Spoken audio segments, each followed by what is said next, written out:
So it's been a beautiful morning here in Auckland, New Zealand.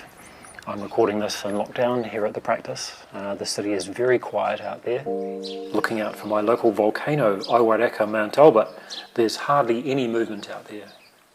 But here has been a little bit of a hive of activity, trying to use this strangely amazing opportunity constructively to keep passions alive and to do some research and of course stay in touch with people. It's not a very easy time, so it is important that we stay connected to others and also to ourselves. So there's so many people in so many different circumstances right now, but we do all have one thing in common, that we do 17 to 20,000 times per day, and that is breathing. So stay with me. In the next couple of minutes, I'm going to show you some important fundamentals to help you in all your daily activities. So everyone who's been in my practice knows how important I think our breathing is.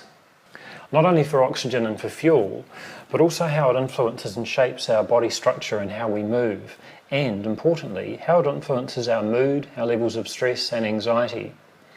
But first, I want to dispel two myths about breathing, and the first one is that we should all be breathing into our belly. So watch this, and then I'll get you to try something. Now, we can only breathe into the lungs here, above the digestive organs in the belly, down here. Now, in between the two, we have the breathing diaphragm, all around here. So now for the belly connection, and I'm going to call it a nicer name, the abdominal space, here. So when we need to take a nice, easy, relaxed breath in, the breathing diaphragm draws down in the torso. This increases the space in the lungs, and air travels in to fill that space, and we have an inhalation. So you can see here that during the in-breath, the breathing diaphragm draws down, and then on the out-breath returns back up. So we can't actually breathe into our belly. It's the movement of the diaphragm drawing down and compressing the abdominal space below.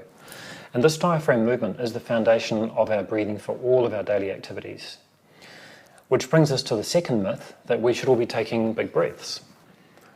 So if you're sitting or relaxing or just watching this video, you don't need much more than the breathing diaphragm to supply you with enough energy. But in exercise or something way more physically demanding, we need more than that. So we need to engage other muscles of respiration here in between the ribs and up here into the neck. And this expands the rib cage and lung space to give us more. Now, I help a lot of people who have developed breathing patterns that use these other muscles way too much through stress and anxiety or from slouching and bad posture, and often where there's a history of asthma. In all of these cases, people lose connection with the breathing diaphragm, which means that general stress and anxiety persist. There's a tendency to breathe too much, and they also lose structural support in the whole of the upper body. Okay, to really feel the diaphragm movement now, sitting comfortably, take your hands with palms facing up and place them just under the lowest ribs at the front. Press inwards and upwards gently. Now take an easy breath in and out through the nose and see what happens. Notice if the chest lifts immediately, or if you have movement coming into your fingertips. Now if the chest lifts straight away, you may not be getting enough engagement of the breathing diaphragm, which means the other muscles are going to be working harder. So if you are feeling the insides pressing into your fingertips on the in-breath, then you're most likely feeling the movement of the diaphragm as it draws down. If not, take some time to try this out some more.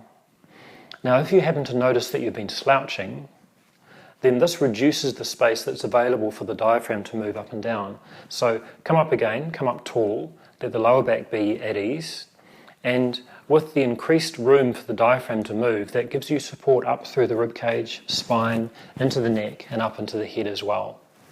So remember, you don't need to take big breaths all the time. Your body will tell you when you need to use the other muscles of respiration in order to breathe more deeply, especially during exercise and if you're using your body more vigorously. So what I've shown you here is a foundation for breathing.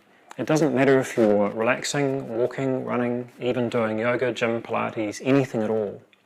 And also use this information to help you in these very uncertain times to stay calm, centred as you move through your days. Your body and your mind will love you for it. So please do share this video link, and meantime, stay safe and stay well.